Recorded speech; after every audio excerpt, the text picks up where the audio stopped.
Hello there, everybody, and welcome to the Talking City podcast, brought to you by the Manchester Evening News. We're not in our fancy little office, our little studio today, which is good because I'm back in my natural position as directing this conversation rather than being questioned by Simon.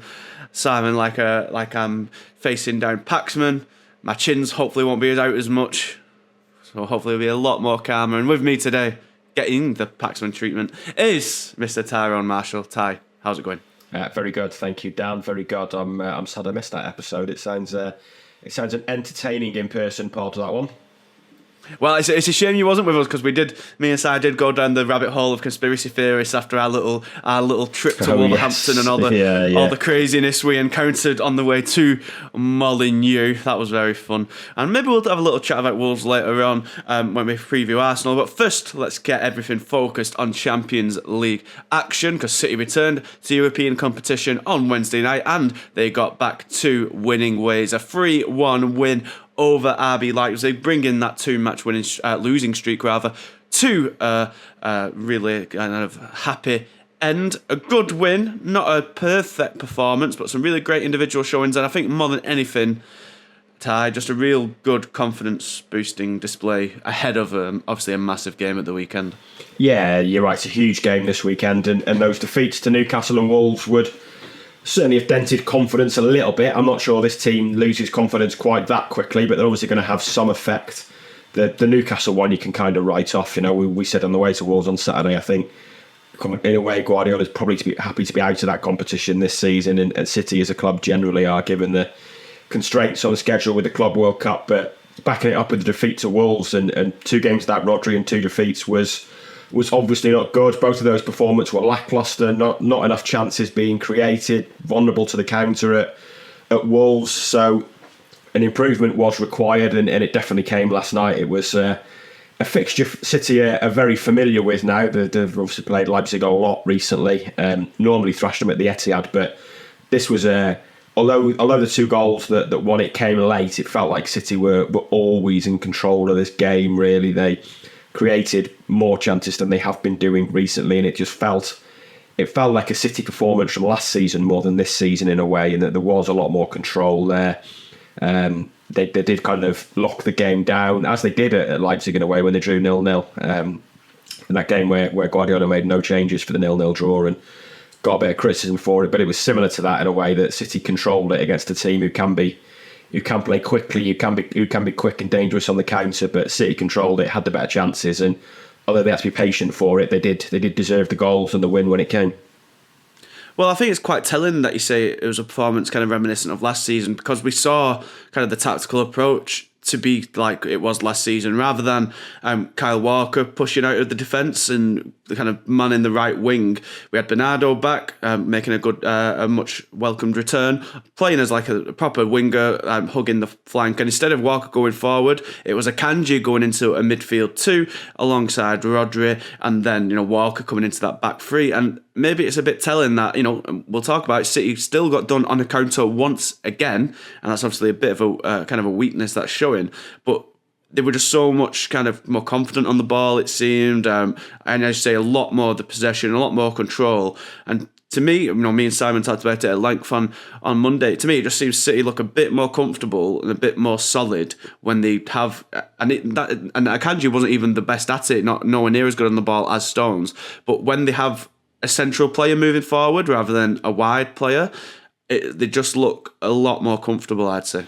Yeah, they do. The structure just seems to work better, and everything kind of clicks. It feels like that worked so well for them in the second half of last season that it's almost become second nature to them, and they feel more secure, I think, as a team in that sense. And it was just it was a team that we associate with last season. I think those injuries have kind of forced Guardiola to be more adventurous this season. He's picked teams that are very direct, very unlike him, really, for out-and-out direct attackers in a way, with Alvarez, Haaland, Foden and Doku. And it's worked at times, but there's been games such as Wolves where it very obviously isn't working.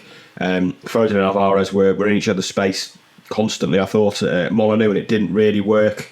This was a lot better, much better structure to it. Bernardo makes a huge difference. I think City have certainly missed him, just his ability to bring a bit of calmness to it. So his return is huge, and it did just look a lot more like last season's performance. Obviously, having Rodri there is huge. We'll come on to that, I'm sure, but it was a lot more like the team we've seen last season, and even having John Stones back on the bench, I think, is a sign that in the next, certainly after the international break, we might see a more familiar looking City team emerge. Yeah, definitely. We will get onto Rodri, and we'll get onto him right now. Is it as simple as him being back? City are simply just so much better, and without him, they are just kind of struggle because no player can do what he does. We talked at length on Monday, and the two of us on the way back from Wolves is like Kovacic just could not do what Rodri does at Molineux. Is too sloppy in possession, either losing it or his passes were slack. And I don't want to be like a bullying him again because I think I went in on length on it on Monday. But Rodri coming back immediately, City just looks so much cooler and composed, and everyone just feels more comfortable in their skin, sort of thing, because they know Rodri's there, and he's just such a kind of the metronome of the side and the protection to the defence. It's almost worrying in a way how important he has become because there is no one who can do his role, which, as we'll get on to later on, is going to be a very big issue for Sunday. Yeah, it certainly is. It's not entirely just down to that, but I think a huge part of it is. You're right that there's no one in that squad that can do what he does. This is often the issue when you have a player like Rodri. I mean, he is probably the best in the world in that position. So to have, and he also plays every week. The only reason he's not playing is he's got foolishly sent off. He's very rarely injured. So you're looking for a backup for him who might only start 8 games a season. Maybe it's difficult to convince another player of that calibre to come to even to a club like City to start that number of games. So it's hard to find a perfect replacement. But certainly the Wolves game it exposed how difficult it is for City without Rodri. Calvin Phillips didn't make an inarguable case against Newcastle that he deserves that role. Kovacic, as you say, I thought was really disappointed on Saturday. Really sloppy in possession. City had no control in that game at all. They were so vulnerable to fast attacks and counters. So, having Rodri there does not only stopping a lot of counters at source and being in the right position, but he just sets the tempo as well. It feels like he makes everything tick. He connects City's game so well. And he's like Guardiola's brain on the pitch now. I think obviously they play the same position. They are arguably similar in style. I think Rodri's more of a natural defensive midfielder. Guardiola was a bit more of a passer in that position. But I think they see the game in a similar way. And like I say, I think he is the manager's brain on the pitch. And without him, City have found it difficult, and I think will continue to find it difficult. And having him back in the team did make a significant difference. Yeah, I mean, they used to have the perfect replacement, and it was Ilkay Gundogan. But the point was he could and did play further forward, and he was so good that he, while not being as good as Rodri in that role, could play there, be substituted into there, and you wouldn't notice the difference nearly as much. And I think that's why I've said a few times, I don't know if Kovacic is up to Gundogan's standard. Kovacic can probably do Gundogan's normal role to a decent degree and good on the ball, bringing it forward, but that's like kind of a risky play when I don't think he can change it up enough to be the kind of simple, reliable defensive midfielder that Rodri is. And now, as you say, Phillips is the best they've got in terms of replacement because that's the calibre of player who's obviously not happy with sitting on the bench or wants to play more, but is clearly content enough to stay and fight for his place, or he would have gone in the summer. You're not going to get another player capable of doing what Rodri can unless his natural position is further up the pitch or somewhere else on the field. And Kovacic is what they wanted. That's maybe more to replace Gundogan by being versatile than just the Gundogan role, and he's proven not to be able to do it so far. And it leaves a big debate open to who's going to play there on Sunday. A debate we'll get to in part 3, so stick around for that. But even with Rodri on the pitch, City's kind of regular vulnerability shone its head again. The equalising goal was an excellent counter-attack, and Openda, the striker, kind of shrugged off Akanji to really, really nicely finish into the far corner. Is there a way to diffuse this weakness? Because against Wolves, as you mentioned, they got done time and time again because the game was so frantic and they couldn't get hold of the ball enough. The turnovers were everywhere, and every time Wolves, with the pace of Neto and Cunha and Hwang, were just getting behind City. And again, it only happened once or twice at Leipzig, but they scored off it. They had a much more control. But again, just that quick turnaround. If you get played through with the press and the smart bit of play which Leipzig are capable of, they go and score the winning. Like, is that just kind of the quirk to City's system? Like, it's almost impossible to get rid of it, but the payoff is you're amazing most of the time. You have so many players up the pitch to help control the ball, help make attacking chances. You are just going to get left with 3 players at the back who can get done on the counter. Is that just going to be accepted, or is there a way to combat it? Yeah, I think what City need to do is stop the majority of counter-attacks. And like you say, you compare the Wolves' performance to Leipzig and it was far, far better. Okay, Leipzig scored from a counter, but they had far fewer opportunities to exploit that space than Wolves had. So it was an improvement in that regard. At this level and against these teams, I don't think you're ever going to produce a performance or a team that is immune to counter-attacks. City commit men forward because they need to score goals and win games. They're the best team in world football, which makes them, in a way, even more vulnerable to the counter-attack. So they are never going to eradicate it entirely. When they're playing a team like RB Leipzig, who are great on the transition, we know, transitions and counter-attacks are a massive, massive part of German football, a huge part of the Bundesliga. Leipzig are amongst the best at it, so they're always going to be a threat for City. And I think it's just inevitable that in most games they play, there are going to be moments where it looks like they're going to get caught on the counter-attack. What they need to do, which is why Guardiola loves this control and the idea of having players like Bernardo, Grealish, Mahrez last season in the attack, is that they can put together 20, 30, 40 passes, and then you've got a structure of players in the right position, covering all the spaces that if possession is lost, then they can cut it out and stop that counter-attack. What we saw at Wolves was that they were losing possession too quickly and too easily. They were giving the ball away after 5, 6, 7 passes, 8 passes, and players weren't set, and there was too many spaces for Wolves players to exploit. I think in Germany on Wednesday night, that was much better, much improved. They were keeping the ball for longer. They were allowing themselves to get set, and I think that's what they need really. What the target has to be to eliminate the majority of counter-attacks. I don't think you're ever going to stop it entirely, and it is always going to be the opposition's best route to a goal against City. I think that's just a matter of fact. There will be games where there's maybe no counter-attacks, but you're not going to produce a season full of it. So yeah, I wouldn't be too concerned that it happened last night. I'd be more pleased that there was far fewer counter-attacking opportunities than there was for Wolves. Does it make it interesting then, kind of the players City signed in the summer? Because Doku, Nunes and Kovacic, I think it's fair to say that all 3 of them, their best kind of qualities are kind of dribbling with the ball and being a bit more kind of risky with it and trying to get in behind players. And I'm not saying they can't pass or they can't keep the ball, but all of them, from my limited time seeing them, a lot of them, when they get the ball, they want to their first thought is to kind of try and beat a man, get through, carry the ball forward. We saw it to Kovacic's detriment at Molyneux, and Doku, in contrast, is showing real life with it. And then none of them 3 started at Leipzig, and then Grealish is back in, Bernardo's back in, Rico Lewis starts, and then all those players who have been at City longer, much more accustomed to what Guardiola wants, and suddenly City are keeping the ball a lot more. So is it strange that they signed those 3 players who aren't doing it yet? And as Guardiola said himself ahead of Leipzig, he doesn't really have the time on the training pitch to get them up to speed on that front. And so in a year, as we always say, the buffer zone with new signings, will they be able to do that? And now, is it a risk in playing all 3 of them in the same team now, because they're just not as up to speed, not as capable as keeping the ball ticking as the players who've been there for 2-3 seasons?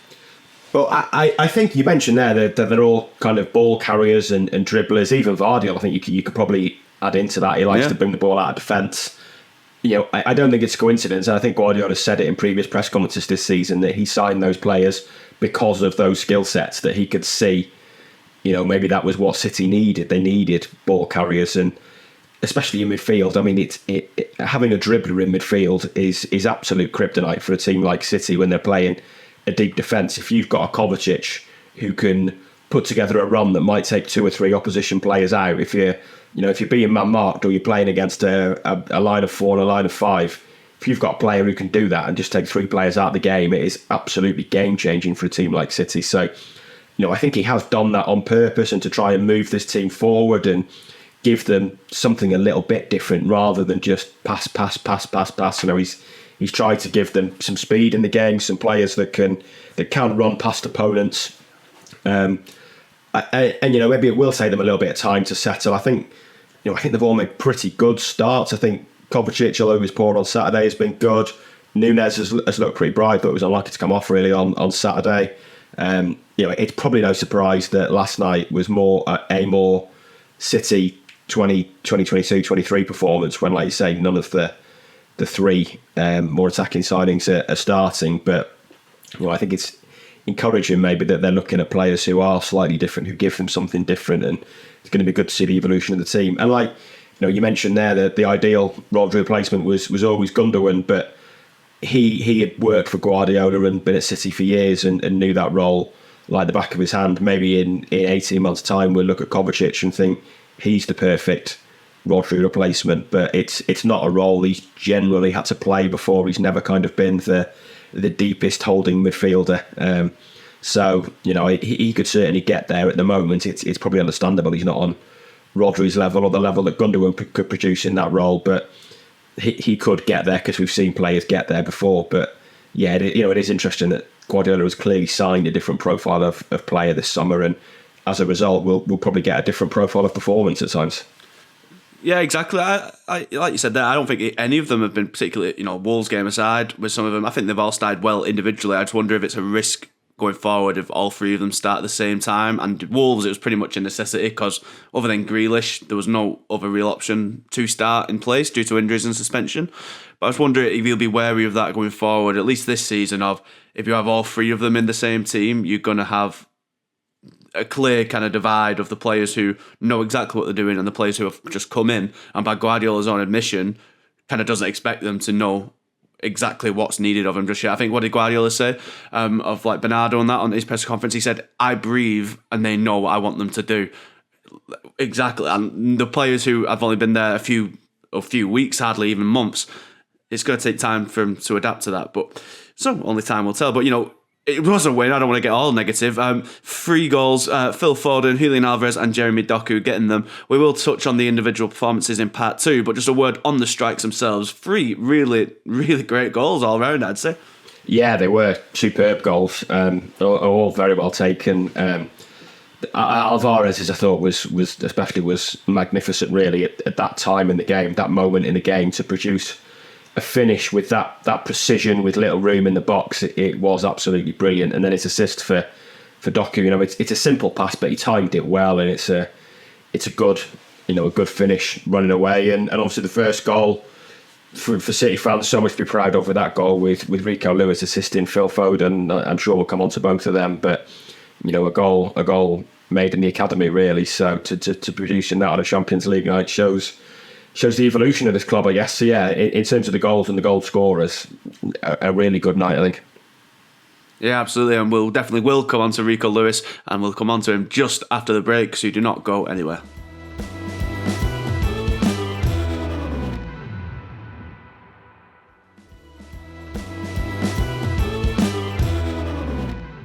Hello everybody, welcome back to the Talking City podcast. You mentioned him there, Ty, and where else to start in part 2 when we kind of delve into the standout performances than Rico Lewis. I think, we're certainly going to have a go at saying it, but I don't think it'll be hard for us to top what Guardiola said after the game.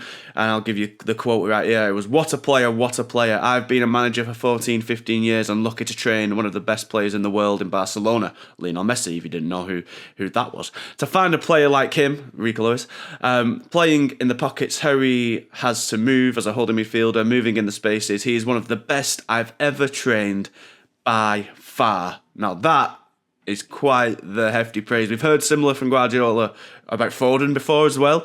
And wow, Rico Lewis, sounding like Guardiola myself, wow. He was absolutely exceptional in Germany, playing the kind of advanced midfielder role, starting alongside Rodri, but then pushing further forward into the more attacking position. He was spectacular. He's 18 years old still and dominating Champions League games. It's crazy to think how good he could become. Yeah, it definitely is. It was a brilliant performance.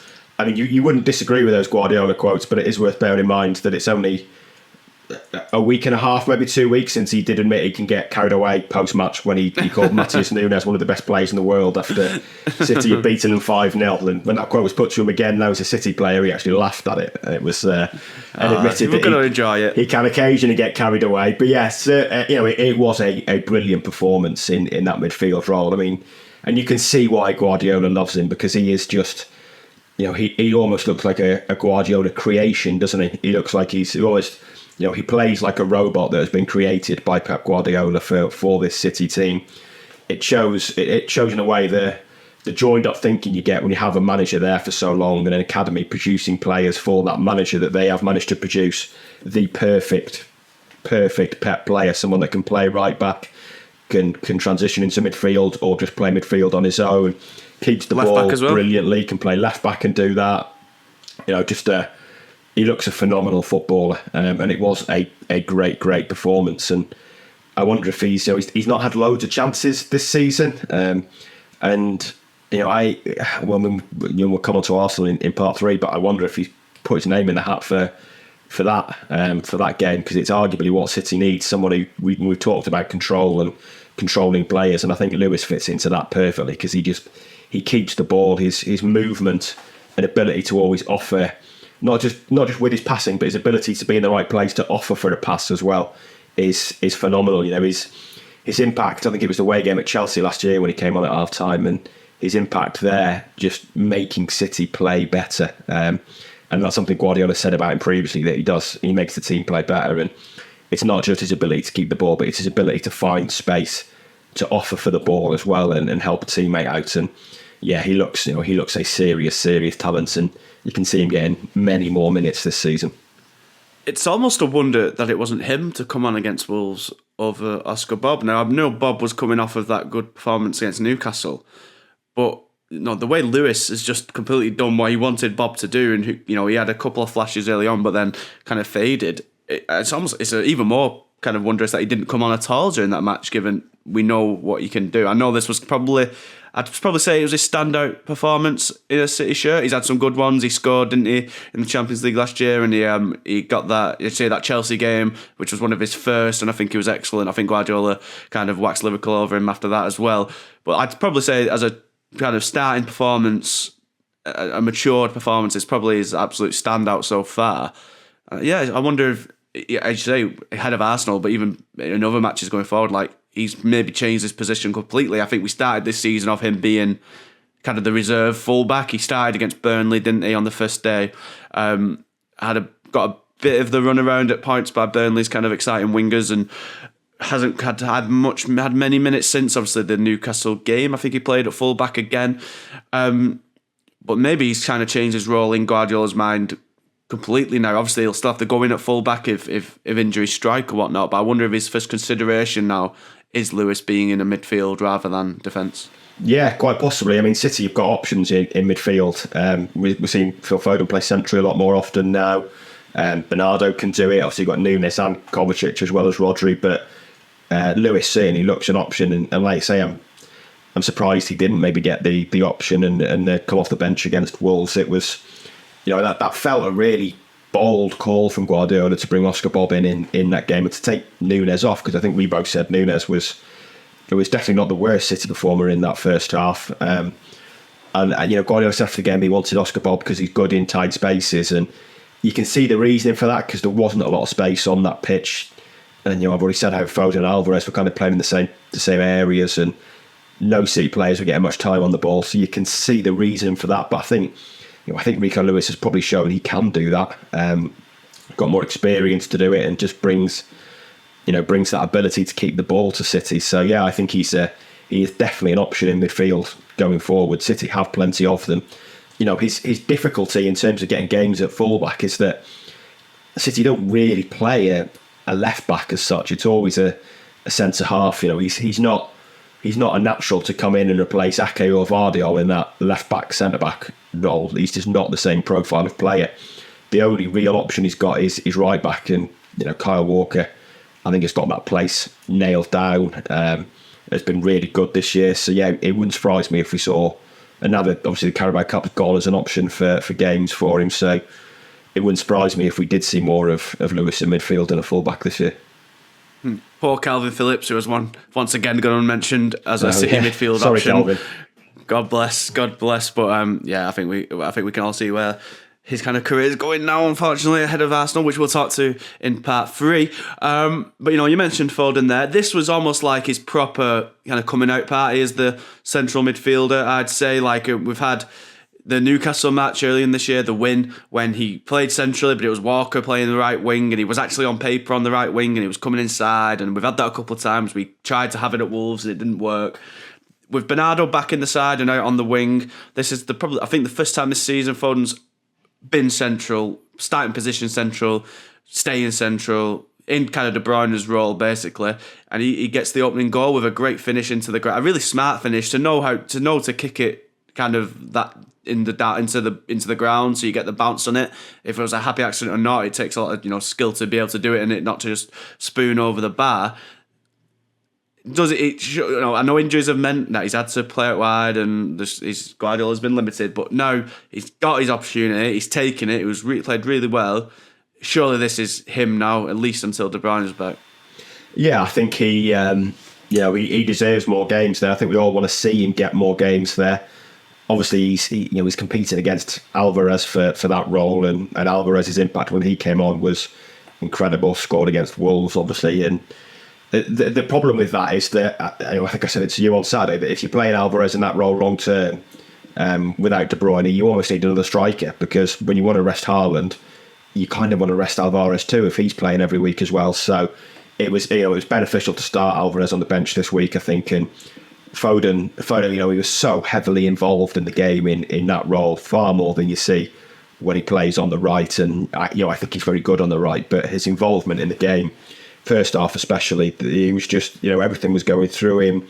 Scored his goal, but could have got more, and had plenty of chances.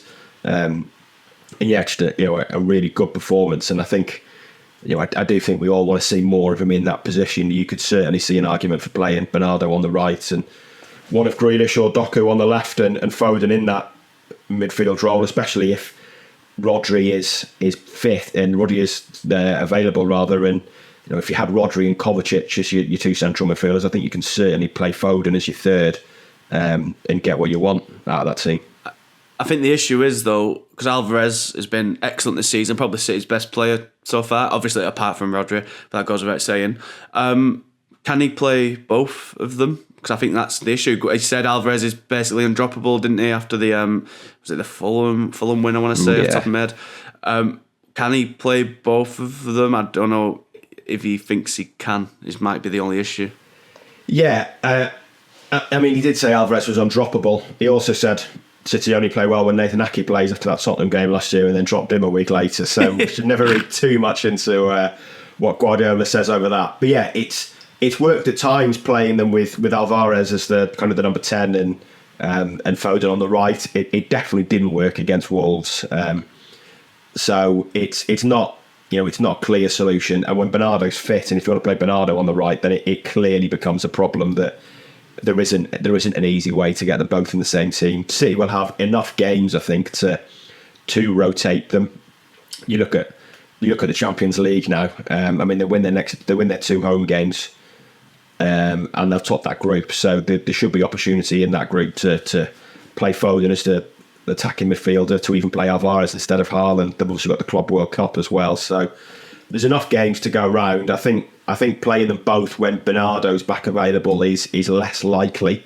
I've already said how that front four that we saw at Wolves and saw against Forest is not an obvious Guardiola front four at all. Kind of did something on it after that Forest game, and it was the most unlikely. Probably the most. I don't know what the right word is, but the team, for a manager obsessed with control, it was the most uncontrollable front four. Basically, it's not a natural selection, and it wouldn't be a surprise for big games if you saw Grealish and Bernardo playing that position. And then if he's doing that while De Bruyne is out injured, it's obviously between Foden and Alvarez for that central role.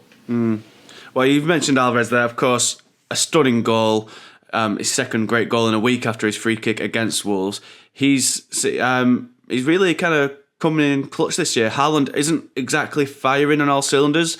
He's not been scoring a lot recently. He had a few chances against Leipzig. He was actually quite involved against Leipzig, but a few chances he was kind of bearing down on goal, and he had options to pass to him. Kind of didn't take because kind of going on it alone. It almost seems like he's kind of desperate for a goal a little bit, looking to find one when maybe he should be playing the passes and, teeing up his teammates. But the greatness of City is that when one player is slightly, he's still got a frankly ridiculous number of goals already this season for the amount of games. But when one player is slightly kind of under the weather and not really performing, you've got another one who's stepping up. And, as we just said, Alvarez might not be undroppable, but he's done enough for Guardiola to say that. And his goal, as you mentioned earlier, when City needed, late on in the match, needing the goal, they panic at times like this, as we saw at Wolves. They often resort to shots from outside the box, and that's when things are going wrong. This was a shot just on the edge of the box, but it didn't feel like a hit and hope. This was a well-worked move. Doku did well to kind of cut back and give it to Alvarez, and then it was a really fantastic finish. Yeah, it was. It was a stunning finish, absolutely brilliant bit of control, and yeah, he is stepping up big time this season. I don't think it's any surprise, really. I've always felt that the issue for Guardiola and City was going to be how to give him enough games to keep him happy, basically. And in a way, De Bruyne's injury is kind of a happy accident for Alvarez, that it gets him so heavily involved this season. And obviously, if we reach February, March, April, and everyone's fit in this squad, the selection for those front four maybe positions is going to be incredible to see, really, when you've got Bernardo, Foden, Grealish, Doku, De Bruyne, Alvarez, Haaland.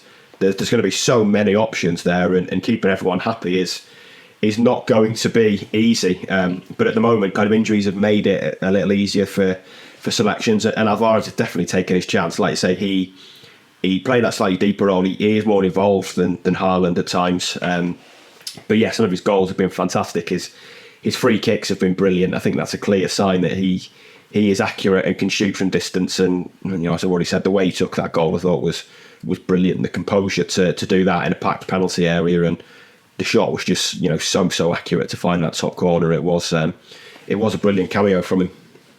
Absolutely, and likewise for Jeremy Doku, who also came on, assisted and scored, getting the third crucial goal, and then a great celebration, not even breaking his stride as he goes into, and I believe the young ones call it a griddy. I'm not particularly certain on that, but that's what we'll go with. But great execution of that. Nevertheless, I talked on on Monday, like, Doku's really good, and he's had a good start, but I don't think it's completely, the Grealish and Doku debate, I don't think it's completely negated what Grealish does well into the team, what he brings, and how good he was last year and how important he was to the treble. But I do think it's easy to get why people are so excited of Doku, just because he just seems a lot more kind of clinical and direct and exciting when he gets on the ball. He's, Grealish in that scenario might not have had the pace to get there, might have even cut back. I doubt it in that position, but that's what he's kind of been saddled with, that as the player he always cuts back and doesn't do anything exciting. He's clearly doing that because he's been told to, and he does it really well, and he shouldn't be criticised for it.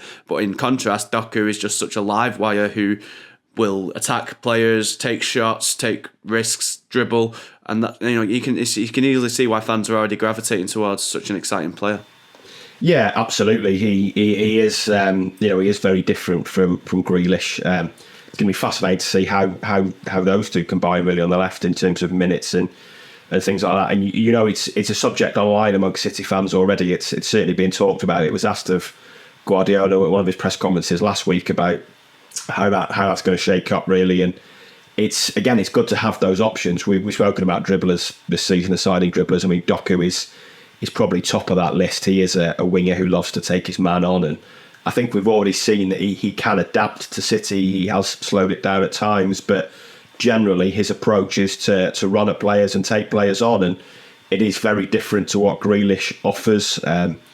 It's good to have those options. You wonder if Guardiola's looked at it this year and thought that teams are maybe going to not work City out, because I don't think that they're that easy to stop, but that they might look at what they did last season and find ways to set up against that City. So he wants to have options to be a different version of City, basically. And Doku is undoubtedly a prime example of that. He's a very direct winger, but he's made a brilliant start to his City career as well. And the goals he scored so far as well have been superbly taken. So he looks a real threat in the final third.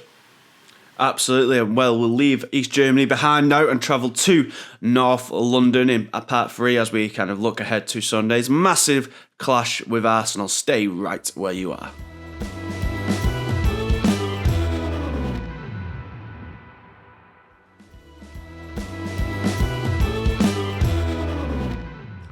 Hello everybody and welcome back to the Talking City podcast. Ty, it's the big one. We had to wait until like January, February, maybe even April last year before we finally got City v Arsenal, and we're getting it nice and early this time around, only October, the first week of October. And the obvious problem for City is going into the match is that they will of course be without Rodri again as he serves the last match of his 3-game suspension, which leads to the question of who does replace him. As we've talked about, Kovacic did not do that job well there against Wolves, and Arsenal are better than Wolves, so you'd kind of imagine he might struggle again.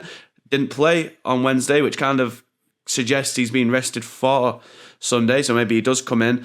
And then you kind of assess the other options. As obviously Rico Lewis is now the highlight. He didn't play the holding role against Leipzig, but came into midfield and was excellent. I think I actually mentioned him as like kind of off the cuff option on Monday's podcast, but didn't think he would get the nod, but maybe he will all of a sudden. Then you've got Matheus Nunes, Calvin Phillips, and maybe even a returning Bernardo Silva, who's no stranger of operating in central positions as well. I'm sure it's a question that Guardiola will be pondering for the next kind of 3 days now. But who comes into that Rodri role?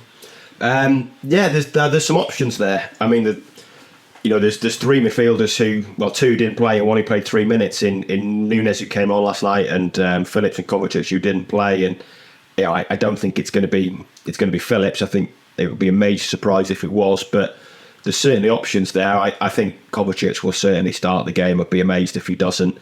And I think he'll probably look to play someone alongside him. It wouldn't surprise me if it was Bernardo who came in and kind of played alongside him, and City just looked to control the ball more than they have done without Rodri recently. I think Lewis could do that job. I think he's certainly an option. It feels a big game to throw him into, but he looks equipped for it. It wouldn't be the greatest surprise in the world, but I think he'll kind of look for 2 players to do it. I mean, Guardiola said on Friday before the Wolves game that to replace Rodri, they'll look at players who can do a different job. Basically, it was kind of an admission that they don't have a Rodri replacement there, so they have to look for something different. And I think this game they'll probably look for 2 players to do it, and maybe go with like that Kovacic Bernardo combo to just try and control the ball and keep things calm. I think that's probably a decent shout. That's the way I'd maybe go, but it's easily the most interesting aspect of the team selection for Sunday.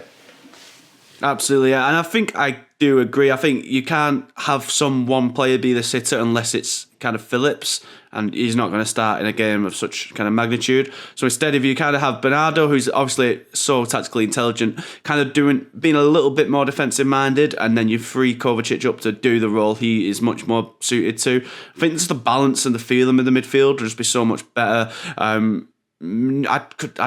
always thought Nunes was more of a defensive player, but since he's come in, he's been solely as the more advanced one, kind of always wanting to run and getting behind defences. So I don't know if that's too much of a risk here, especially because Arsenal tend to play so many attacking midfielders. We'll get onto their own issues in a moment, but they're usually starting Havertz and Odegaard in a midfield 3, or Fabio with Vieira. Like, that's a lot of players to deal with. So maybe a bit more of a dynamic.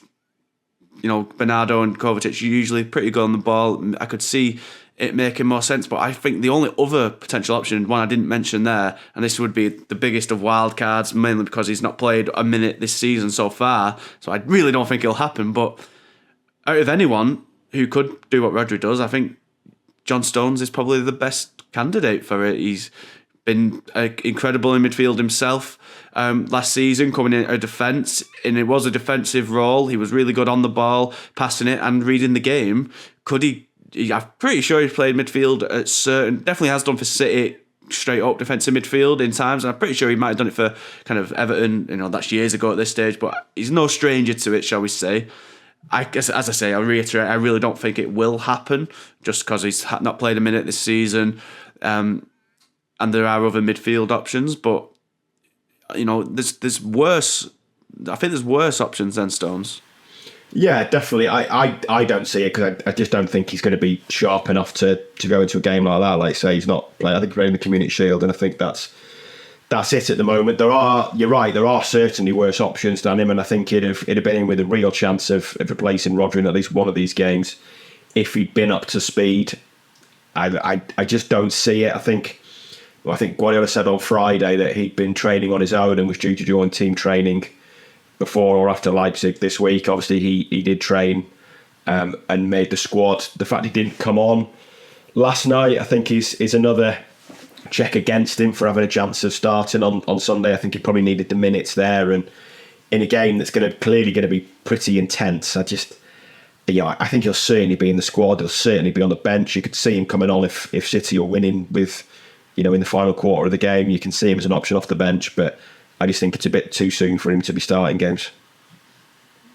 Yeah, as I say, if in a different sort of scenario where Stones have been playing all season and doing the midfield role, I think it's a lot more realistic and probably one to keep in mind for the future if Rodri ever sees red again. But yeah, probably not for the now. So Bernardo and Kovacic, are we settled on that being on the duo? I think that would be mine. Yeah, I think that's the way I'd go. I mean, there are options there. Like say, it wouldn't surprise me if Bernardo ended up playing on the right of the front three just to bring that control, and maybe he plays Nunes. But yeah, I think I'd go Bernardo, Kovacic. It'll certainly be interesting to see. But as I said, Arsenal are not without their injury issues at all. In fact, significantly worse than City. Rice and Saka are both doubts. Obviously, Bukayo Saka, an incredible attacking threat. He got injured at the weekend. Got back enough to play on Tuesday night against Lens and had to go off again injured. Mikel Arteta been coming in for a bit of stick and starting him in that match. I believe Saka's basically started every single game for the last 4 years or something. So there's no doubt that there's no surprise if injuries finally catch up. But aside from those two, obviously two crucial players, you've also got Martinelli, Trossard, Partey and Timber, who are also completely ruled out. So that's six starters pretty much, or at least 6 of a 13, of like a starting 13 if you like. Like Arsenal are kind of really weakened going into this game, especially without Declan Rice, and then they sold Xhaka in the summer. Then without Partey as well, they're really kind of lacking a real solid presence in that midfield themselves. And maybe City couldn't have timed missing Rodri for the match better. And I made a mistake. Rice actually did play against Lens, so ignore me there. I completely disregard my own point. That's why you don't trust Premier League injury websites who say he's still a doubt and don't update their database in time for podcast research. But Rice is back, so completely ignore all that. But still, as I said earlier, Arsenal do play quite an attacking heavy midfield against Lens, which they lost, of course. Rice, Havertz and Odegaard. That's a midfield City can get at even without Rodri. Trossard also played as well, so I've had the dodgiest research ever. So I can only apologise. For that. And Partey was on the bench, for God's sake. So just ignore pretty much everything I've just said. But they might be without Saka, and the midfield is still quite attacking heavy. So we could definitely go on that point, I think. Yeah, I think Saka would be the biggest absence they could possibly have. He's so influential for them. Scores or assists pretty much every single week, and I don't think they've got another option in that front three that does the same thing as him. Whether it would be, I don't know if Martinelli's fit or not at the moment. I think he's injured. I'm pretty sure he's injured. I think he is definitely injured. You could be looking at Nketiah, Jesus, Trossard as a front three, and I think they're all relatively similar. I think you don't have the kind of threats that Martinelli and especially Saka offer against you. I think City would fancy their chances of defending against those. Yeah, Smith Rowe's the only other option. Smith Rowe's another option, but I think he started one game in 500 days or something now. Exactly, yeah. And I think I think probably got Arteta sees him more as a midfielder. That midfield is interesting at Arsenal. It should it looks good on paper. That three-man midfield, I don't think it's quite worked yet. Obviously, things are bad for a new signing when he's been donated a penalty to get off the scores, to get off the mark, as Kai Havertz was last week. But yeah, there's a lot to like about that midfield on paper. It's not clicked yet, and it's going to be an interesting contest centrally, especially with Declan Rice, and obviously City's interested in the summer. I think he's a brilliant player, so that's going to be one to watch. So yeah, it is going to make for an interesting game, and both teams have got their injury issues. The number of injuries at the start of this season in the Premier League seems incredible. I'm not quite sure what's going on, but there does seem to be more injuries than ever before for a lot of teams. I mean, a lot of the big six especially seem to be pretty badly hit at the moment. Oh yeah, I did the numbers on this the other day, and now this was off the same injury website that has just told me 3 players were injured who weren't, so maybe take it with a bit of a pinch of salt. But when I added them all up, and this doesn't just count injuries, it also counts suspensions, and in the case of United, players being unavailable for other reasons, but there was like over 110 players already unavailable to teams, and I think United and Chelsea both had over 12 players injured or unavailable. At least half of the teams had at least 4 injured. And then West Ham was the only team who only had 1 player injured. So yeah, it's an absolute kind of bloodbath at the minute, the amount of players who are unavailable throughout the league. And that's a shame, because as Guardiola went on quite the rant on Monday ahead of the Leipzig match, which was an absolute pain to transcribe, I could tell you that for free. He was basically kind of making it clear that the players aren't consulted when these games are increased all the time. And we got the FIFA announcements, didn't we, earlier this week, that the 2030 World Cup's going to be played over about 3 continents, and the 2034 World Cup's probably going to be in Saudi Arabia, so you'd imagine that might lead to another Winter World Cup, so that'll be fun. And there's just no break in sight for any footballer. They are just going to get like Clover in Animal Farm. They are just going to get whipped till they can no longer move, and then get sent to a glue factory, it seems, and drained for all their resource. Yeah, it does. The calendar is absolutely incredible. I mean, Guardiola was asked about it again last week in his press conference as well, and basically said it's on the players to sort out. The managers have made their views, but it's the players that count, and the players that have to do something about it. But it is, it is ridiculous. We were having the conversation on Saturday about the 2025 Club World Cup that City have already qualified for, that is in June and July in America, and that basically turns it into a 12-month season. So it is a major issue, and like we say, the injury situation is probably indicative of that at the moment, and it's only going to get worse. Yeah, and that just means football's going to get worse. So well done, everybody. We've all done a great job at making the game good. Good process. As if we didn't... Lovely, you've squeezed it in. You've squeezed it in. I was trying to squeeze it in at some point, so I love that. Big applause. But, back to Arsenal. How important is this match at this point? I think Guardiola has said, and would no doubt turn around and say it doesn't matter at all. Not that it doesn't matter, but that it's the season isn't going to be won or lost in October. And that's true, but the first Arsenal City game in the FA Cup last year in January was such a turning point for City. It gave them such the boost to know that they'd got the win over Arsenal, and gave them the momentum to go on and claw them in and beat them on another 2 occasions. Arsenal kind of threw that game a little bit by playing a slightly weaker team, where City went full strength, and you can try as much as you might and excuse it by saying you played a weaker team, but the fact was you'd lost the momentum. They lost it, and it went into City's sails. So it's October. A lot is going to happen between now and May. But it does seem like even, the league won't be lost, but it does seem like the first kind of half of the season will be set out here by whoever gets the big confidence boosting win. Unless, of course, it's a draw. Yeah, I mean, like you say, it's early in the season, so it's not really defining. But, at some point, some game's going to be defining. That's the beauty of it. We never know when the defining game is. If City win a title by a point from Arsenal and have won this weekend, it will turn out it was the defining game. So it's, and the games between teams we think are going to challenge for the title are always massive, whatever time of the season they come. If City go to the Emirates and win, it's clearly a huge statement of intent. So it's not as big as it was last season at the moment, but come May, when we're looking back, it might turn out it was that big, and there's always the chance to lay down that statement. So I think there's still plenty riding on it for sure. Yeah, absolutely. City have a bit of win back in their own sails after winning midweek, whereas Arsenal lost at Lens. But Arsenal then won 4-0 at the weekend at Bournemouth, whereas City lost to Wolves. So it's really, and there's only a point difference between them so far this season. So there's really not a lot to call between the two teams. Maybe the injuries on Arsenal's side might be decisive, but of course City without De Bruyne in their own right and basically stones after he's only just come back. So the final question of today's podcast is, of course, what score is it going to be? I'm going to go for the draw that you've just mentioned, 2-2. Ooh, interesting.